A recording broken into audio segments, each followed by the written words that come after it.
part of a PR outfit in the beginning?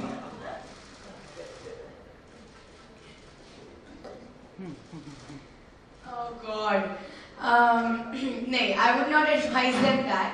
In fact, now जब मैं अपने आप को देखती हूँ तो मुझे ऐसा लगता है यार क्या मैं बैंकिंग और फाइनेंस इतने साल करती रही, शायद मुझे फिल्म्स पढ़नी चाहिए थी.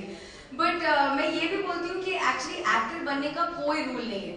आप एक डीजे हो सकते हैं और आप एक्टर बन सकते हैं, आप सिंगर हो सकते हैं, आप एक्टर बन सकते हैं, आप एक बैंकर हो सकते हैं आप. तो आई डोंट थिंक कोई रूल बुक है. और मैं तो ये एपिसोड शूट कर चुकी हूँ और मैंने देखा कि कैसे कैसे सेक्टर्स से लोग आ रहे थे ऑडिशन करने एंड उनसे कुछ फर्क ही नहीं पड़ रहा. कोई स्कूटर मैकेनिक था, कोई स्टूडेंट था, कोई हाउसवाइफ थी जिनका अभी बच्चा हुआ है, एक तो आपने देखा रोबोटिक प्रोफेसर थे. ये सब लोग इतने तरह के सेक्टर से आए कि उनकी एक्टिंग में कोई फर्क नहीं पड़ा. तो मैं तो उनको यही कहूंगी पीआर वीआर सब छोड़ो, ऑडिशन करना शुरू करो, कभी तो चांस लग ही जाएगा. Naveen, congratulations.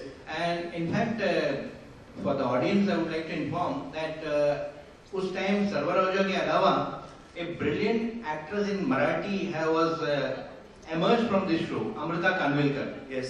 वो top की Marathi actress है. As a matter of fact, from the entire batch of 2004, all the top 10 from 2004 have been absorbed in television, regional films and modeling.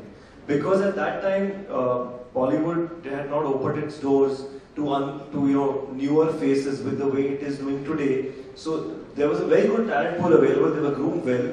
And a lot of the leading television actors, models and regional film stars have actually come from the 2004 pool of Cinestars Ki Khoj. And in spite of that, why this was not continued year after year? So that's a question that I cannot answer because that's a question that my predecessors have to answer. But I can just tell you that we are here now, we are doing this, and let's be happy about it. And also, are you planning to simulcast this in different language channels because he has a bouquet of channels? Because currently it's only being broadcast in Hindi on CTV. Eventually you will turn to other languages because there are cinema in other languages also. Yeah, why not? But time will tell whether we do that or not. So. And Ayushman, what Yes, exactly we're will going you to the last advise? 5 minutes of the open forum, so I would request anybody else who wants to do it in the open forum to please raise your hands, and we'll have to stick to a number of people. Please. Thank you. The next question, please. I'm shooting tomorrow. What were the advices that you all would give to the contestants?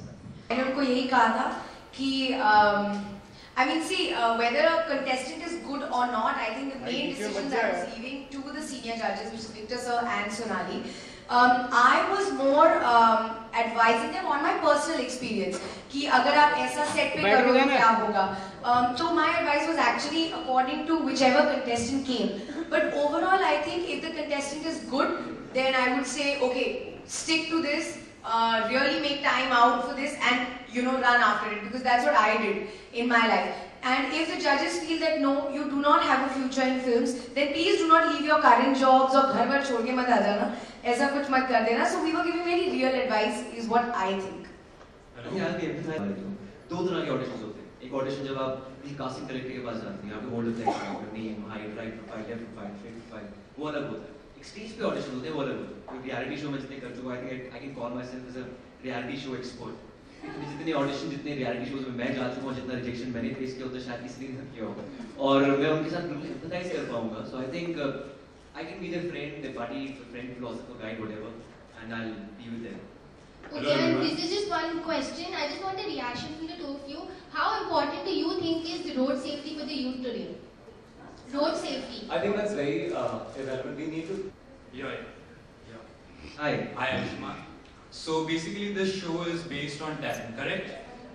So, and you belong to a non-filmy background.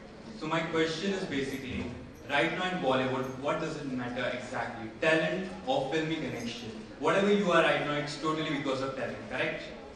So right now in Bollywood, what is going on basically? Filmy background connection or talent? A lot of filmy people are very talented, probably more talented than me. I think it's difficult to generalize that, but I think it's also the opportunity. You should get the right opportunity, being at the right place at the right time. And I think this is the age where it's open to all. It's beyond nepotism. Even if you're decently talented, you have the potential to be an actor on the silver screen if you get the right opportunity? That's it. I would really like to say something, please. Sorry. I just wanted to say that whether you have a filmy connection or not, you have to be talented. I'll tell you why. Because your mothers and fathers are not watching the film and buying those tickets. It's the audience. And audience doesn't care who your father or mother or sister or brother is. So I think only talent counts in this industry, nothing else. Absolutely. Very well said. Ayushmann, hi. Guys, This is we don't have to Salma wrap here the from Q&A now. Anuj, 1 second, please. Yeah. Hi, We Salma, how are waited you? 2 hours, yeah. Okay. Can I? Yeah. What's up? Okay. Ayushmann, do you think कि एक show में audition करने से एक winner बनने से आपको career में बहुत कुछ फायदा आगे हो सकता है? You agree on this? मुझे लगता है काफी ऐसे भी एक्टर हैं या फिर ऐसे परफॉर्मर्स हैं स्क्रीन पर जिनको रिजेक्शन ज्यादा मिली है एक्सेप्टेंस से। मुझे ज्यादा रिजेक्शन के लिए लगा। एक टैलेंट शो जीता है, वो एक रियलिटी शो जीता है, वो रिलीज है, उसका टैलेंट से कोई लेना देना नहीं। इनफैक्ट वो एक्टिंग टैलेंट से ना कैसे टैलेंट, हाँ परफॉर्मिंग टैलेंट से कोई लेना देना नहीं है। ऑफ कोर्स वो एडवेंचर शो है, आप या फिर अपने दोस्तों के साथ एक ग्रुप डायनेमिक्स में कैसे रिएक्ट करते हैं उसके ऊपर बेस्ड है। तो मुझे लगता है कि हाँ टैलेंट शो से ऑफ कोर्स अगर आपको राइट अपॉर्चुनिटी मिलती है या फिर अगर आप उस मोमेंट पर क्लिक करते हैं, फॉर एग्जांपल इफ यू अगर आप थोड़ा सा वीक पड़ जाते हैं स्टेज पर कि आप अच्छा गाना ना गा पाए, अच्छी एक्टिंग ना कर पाए, इसका मतलब ये नहीं कि आप टैलेंटेड नहीं है। एक परिस्थिति में, एक सर्कमस्टेंस में हो सकता है कि आप नर्वस हैं, आप अच्छा परफॉर्म नहीं कर पाए, तो आई थिंक वहाँ पे एक डेस्टिनी अलग भी मैटर करता है। तो मुझे लगता है इट्स क्वाइट वेग, it's quite random, it's random word कि आर्टिस्ट का बहुत सब्जेक्टिव रिलेशनशिप होता है परफॉर्मेंस के साथ। अभी विक्टर जी ने जैसे बोला था कि आप एक्टिंग को गेज नहीं कर पाते, सिंगिंग को शायद फिर भी कर पाए, डांसिंग को फिर भी कर पाए। Talking about this particular show it's very difficult to gauge. I think जजेस को बहुत मुश्किल होने वाली है विनर सेलेक्ट करने की। परिणीति, do you think कि लक मैटर करता है आपके हार्डवर्क के साथ भी इस करियर में इस इंडस्ट्री में टिके रहने के लिए? लक मैटर करता है नहीं? हाँ, डेफिनेटली। आई थिंक एक अमैल्गमेशन होता है हर चीज का। क्योंकि मैं हमेशा ये कहती हूँ कि जब आपको एक्टिंग से प्यार हो जाता है, एज एन एक्टर आप 100 फिल्में करना चाहते हैं, लेकिन अगर ऑडियंस आपसे बोर हो गई है, आप उसका कुछ नहीं कर सकते। एंड आई थिंक ऐसे बहुत सारे एग्जाम्पल्स हैं जो लोग एक्टिंग करना चाहते हैं लेकिन कुछ होता नहीं है बिकॉज लोग उनकी टिकट नहीं खरीदते। तो आई थिंक वो लक होना चाहिए, प्यार होना चाहिए ऑडियंस में आपके लिए। हार्डवर्क डेफिनेटली, आप हार्डवर्क नहीं करेंगे आपका कुछ नहीं होगा। तो एक आई थिंक एक अमैल्गमेशन होता है हर चीज का, एंड बस फिर ऊपर वाला आपका ध्यान रखे। Friends, if we are looking at doing any group interaction, Juhi, this is the best lot here. So we have to end the open forum Q&A now. Just the last question. Okay. Parineeti, आपको अपना पहला rejection और पहला audition याद है? और क्या feeling थी उस समय? जी एक्चुअली मैंने लाइफ में एक ही ऑडिशन दिया है। वो रिकी बैग के लिए था और मुझे पता नहीं था कि वो ऑडिशन है मेरा, और उसमें मैं एक्सेप्ट हो गई थी। तो टचवुड अभी तक उसमें रिजेक्शन नहीं मिला है। तो Okay. Friends, before we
sorry आपके सामने जब ये पहला प्रपोजल आया था तब व्हाट वाज योर रिएक्शन कि आपको इनफैक्ट ये प्रॉपर प्रपोजल नहीं है, ये 2 एपिसोड्स के लिए मैं और परिणीति एज अ फ्रेंड जा रहे हैं, एज अ बडीज जा रहे हैं कंटेस्टेंट्स के लिए, और काफ़ी अच्छा लगा था क्योंकि ये मेरा ऑलमोस्ट पहला रियलिटी शो था जिसमें मैं प्रोजेक्ट हुआ था, तो अब मैं उसमें as a mentor, as a जज या फिर एज अ फ्रेंड वहाँ पर जा रहा हूँ. It feels great.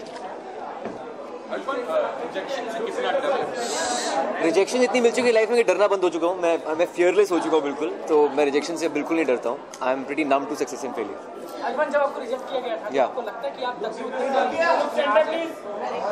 I think talent, आप जैसे आप ग्रो करते हैं वैसे टैलेंटेड बनते हैं, और जितना आप परफॉर्म करते हैं, जितना आप में रियाज होता है एक्टिंग का, सिंगिंग का, डांसिंग का, आई think it all depends on the practice you do. जिस तरह से आपके साथ हुआ था, आज स्टार है, इतना प्लेटफॉर्म आज मिल रहा है, तो कुछ जो जजेस हैं उनको तो कुछ बोलेंगे ताकि नाइंसाफी ना हो जो आपके साथ. I think right now audiences are very very fortunate. जो कंटेस्टेंट्स हैं बहुत फॉर्चुनेट है because they got array of reality shows जो जिसमें वो अपना टैलेंट परफॉर्म कर सकते हैं, कुछ ना कुछ अपने लिए कर सकते हैं.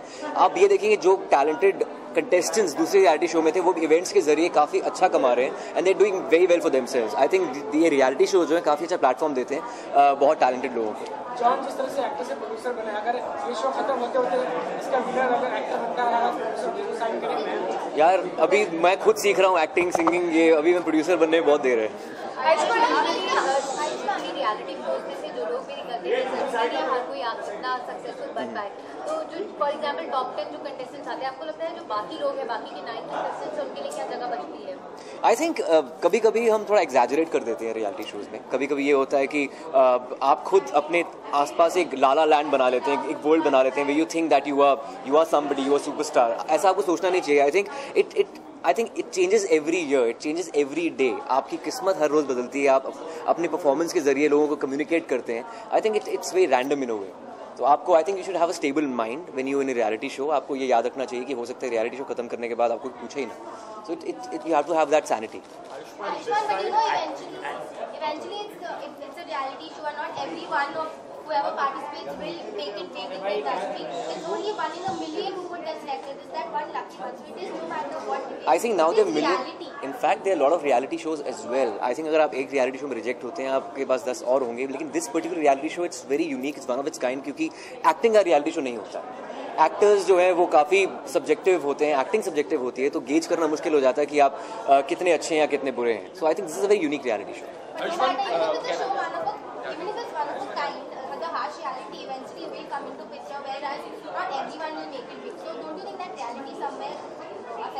I think this is reality as well. आपकी लाइफ में भी ऐसा होता है. Everybody can not be a superstar. I think अब आप आपके हाथ में कि आप एक्टर बन जाओ. सुपरस्टार आप बनोगे कि नहीं बनोगे ऊपर वाले के हाथ में या फिर जनता के हाथ में.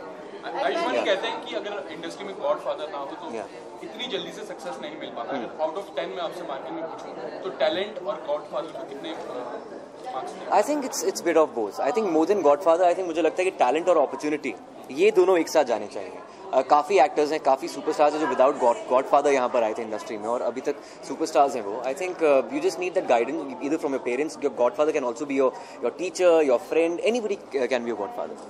आयुष्मान, एक हटके सवाल है.